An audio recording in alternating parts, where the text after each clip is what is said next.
କେଉଁ ଦିନ ହିତାଧିକାରୀକୁ ମାନଙ୍କୁ ମିଳିବ ସୁଭଦ୍ରା ଯୋଜନାର ତୃତୀୟ କିସ୍ତି ଟଙ୍କା ତାକୁ ନେଇ ବଡ଼ ଅପଡେଟ୍ ଦେଇଛନ୍ତି ଆମର ଉପमुख्यमंत्री प्रभाती परिड़ा। ता विषय संपूर्ण भाव में जाना जे क्यों दिन तुमको मिल तृतीय किस्ती टंका किंतु ता पूर्व समस्त को अनुरोध जो मैंने चैनल को प्रथम थर आसती निहाती चैनल को सब्सक्राइब करेंगे पाखर बेल आइकन को प्रेस करेंगे जद्वारा कि यहीपरि गुरुत्वपूर्ण अपडेट गुड़िक सर्वप्रथम पाइपर। देखु कहीदेपी चाहे जो मैंने सुभद्रा योजनार तृतीय किस्ती अपेक्षा कर जो मानू एपर्यंत गोटे किस्ती सुभद्रा योजनार मिलनी से कहीदेपी चाहे आसंता 20 तारीख दिन नरेंद्र मोदी ओडिशा गस्तर योजना आर मुख्य उद्देश्य होची बीजेपी सरकार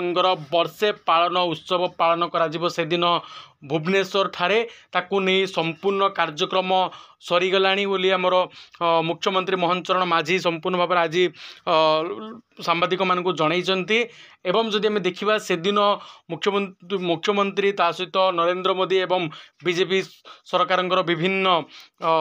मुख्य लोक मैंने से उपस्थित रे किंतु जदि आम देखा प्रधानमंत्री कार्यक्रम से दिन एक प्रधानमंत्री कौन करेंगे जो लक्षपति दीदी अच्छा जो माने कि एसएचजी महिला मानू परिचालना कर सम्मानित करेंगे बोली जहाँ सूचना मिलूँ एवं से किसी बड़ घोषणा हो पाए जिन से दरमा वृद्धि बा अन्य सुविधा को लेकिन घोषणा करें। द्वितीय जिनस हूँ सुभद्रा योजना टंका से दिन तृतीय किस्ती लोक मान खाता को जीव बोली सूचना मिलूँ एवं गोटे थरे 10,000 टंकार जीवार जहाँ सूचना मिलूँ कारण बहु लोकों द्वारा समालोचना करा जे 5,000 टंकार लोक मानकर किसी माने आर्थिक सशक्तिकरण हो पानी से आर्थिक उन्नति हो पानी बोली विभिन्न लोक मैंने विभिन्न दल तरफ समालोचना करा तेणु ताको आखि आगे रखिकी